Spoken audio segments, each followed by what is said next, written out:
హైదరాబాద్ సుందరయ్య విజ్ఞాన కేంద్రంలో కొద్దిసేపు ఉద్రిక్త పరిస్థితులు తలెత్తాయి. స్టూడెంట్స్ నేత కన్హయ్య కుమార్ హెచ్సియు ఘటనపై సభను ఉద్దేశించి మాట్లాడుతుండగా ఇద్దరు గోరక్షాదళ్ కార్యకర్తలు ఆందోళనకు దిగారు. కన్హయ్య ప్రసంగాన్ని వ్యతిరేకిస్తూ వేదికపైకి చెప్పు విసిరారు. దీంతో అక్కడే ఉన్న లెఫ్ట్ వింగ్ మద్దతుదారులు ఆందోళన చేస్తున్న ఇద్దరిపై ప్రతిదాడికి దిగారు. కెమెరా ట్రైప్యాడ్లు చెప్పులతో చితక్కొట్టారు, దుర్భాషలాడారు. ఈ క్రమంలో కలగచేసుకున్న పోలీసులు ఆందోళనకు దిగిన ఇద్దరు గోరక్షాదళ్ కార్యకర్తలను అతి కష్టం మీద సభ నుంచి బయటకు తీసుకొచ్చారు. ఇరు వర్గాల గొడవతో సభలో గందరగోళ పరిస్థితులు తలెత్తాయి.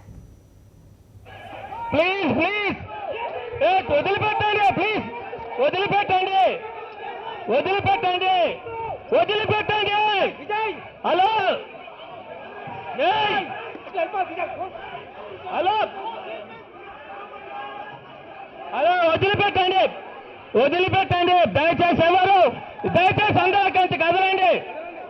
దయచేసి మీరు వెళ్ళండి.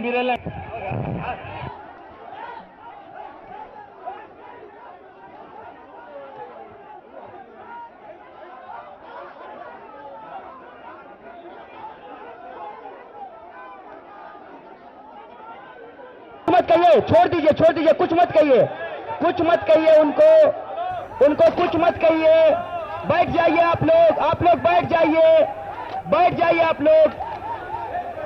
जाइए आप लोग सारे लोग बैठ जाइए.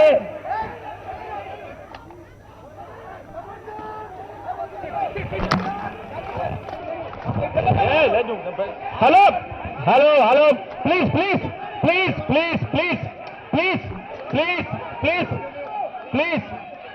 ప్లీజ్. సుందరయ్య విజ్ఞాన భవన్ నుంచి మా కరెస్పాండెంట్ సతీష్ మరింత సమాచారం అందిస్తారు. సతీష్ చెప్పండి, ప్రస్తుతం అక్కడ పరిస్థితి ఏ విధంగా ఉంది?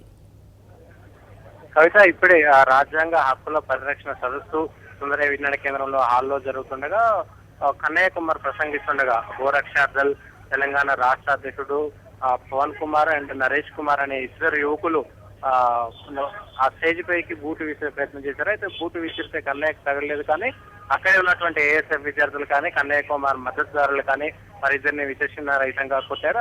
ఆ వెంటనే పోలీసులు అప్రమత్తమై వారిద్దరిని అరెస్ట్ చేసి చిక్కకల్లి పోలీస్ స్టేషన్ కి తీసుకెళ్లారు. అయితే కాసేపు అక్కడ ఏం జరుగుతుందో అర్థం కాని పరిస్థితి, ఎవరు వచ్చారు, ఎవరు చేశారు, ఏం జరిగింది అనేటువంటి విషయం పైన కాసేపు అక్కడ ఉద్రిక్తత చోటు చేసుకుంది. అయితే ఒక 10 నిమిషాలు, పావు గంట సేపట్లోనే అక్కడ పరిస్థితి చక్కదిద్ది ఆ తర్వాత కన్నయ్య కుమార్ ప్రసంగం కొనసాగింది. ఇక్కడ ఇప్పుడే ఈ రాజ్యాంగ హక్కుల పరిరక్షణ సదస్సు కూడా పూర్తయి ఆ కన్నయ్య కుమార్ ఇప్పుడే విజయవాడ కూడా బయలుదేరడం జరిగిపోయింది. 15 నిమిషాల పాటు జరిగినటువంటి ఆ గలాటలో ఏం జరుగుతుందో అర్థం కాని పరిస్థితి నెలకొంది. అయితే చిక్కిరిసినటువంటి హాల్ ఉంది. అదేవిధంగా అక్కడ ఉన్నటువంటి ఆయన అబ్బాయిలు కానీ వీళ్ళు కానీ ఎవరు దాడి చేశారు, ఎందుకు దాడి చేశారు అనేటువంటి అంశంపై తెలుసుకునేటువంటి ప్రయత్నం చేశారు. అయితే ఇద్దరు యువకులు తాము గోరక్షదళాన్ని వాళ్ళే చెప్పుకొని ఆ తర్వాత పోలీసులు అరెస్ట్ చేయడంతో ఆ కాసేపు ఇంకా ఎలాంటి ఉద్రిక్తత చోటు చేసుకుందో అనుకున్నటువంటి విషయంలో కాసేపట్లోనే అది సర్దుమనడంతో ఊపిరి పీల్చుకున్నారు. ఆ తర్వాత సభ ప్రశాంతంగా సాగిపోయింది. రాజ్యాంగంలో హక్కుల విషయంలో అదేవిధంగా సామాజిక సమరసత, అదేవిధంగా సామాజిక ఐక్యత కోసం తను పోరాడుతున్న కన్నయ్య, అదేవిధంగా విద్యార్థుల హక్కుల కోసం పోరాటం చేస్తానని కన్నయ్య తన ప్రసంగాన్ని ముగించారు. Kavitha, right, thank for the update Satish.